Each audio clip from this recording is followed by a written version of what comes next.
I've been attached with the feeling of now waking up with you by my side. Grabe na nga talaga itong ating Donnie at Bel Mariano na kung saan meron nga silang mga sari-sariling ganap na talaga namang todo suporta pa rin sila sa isa't isa. At ayon nga sa ating couple ay Don Bell things nga raw ito na talaga namang kahit anong mangyari ay talagang susuportahan nga nila ang isa't isa.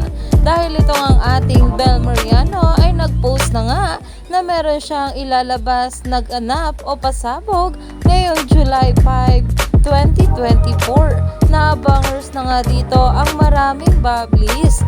At ngayon naman guys, nag-post naman itong ating Donnie Pangilinan na ayon nga sa kanya ay Gigi the movie is now on Netflix worldwide, na kung saan talaga namang napapuso na nga dito itong ating Bel Mariano at ganoon nga rin itong ating Donnie sa ating Bel. Ayon nga sa mga bula, so supportive of each other's ganap.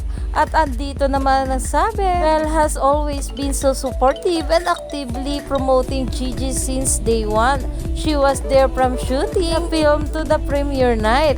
Posted it on her IG account. Posted a black screening. Now this video, hi the GF that you are. Dahil alam naman natin, naglabas nga itong ating Tita M ng video kung gaano nga talaga ka-supportive itong ating Bel kay Donnie. At ayon pa nga guys dito, the post and the likers, magkausap kayo ano, miss na namin kasi kayo.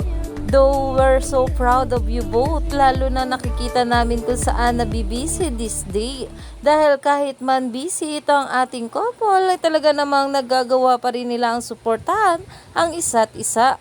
Kaya naman stay tuned lang tayo for more update.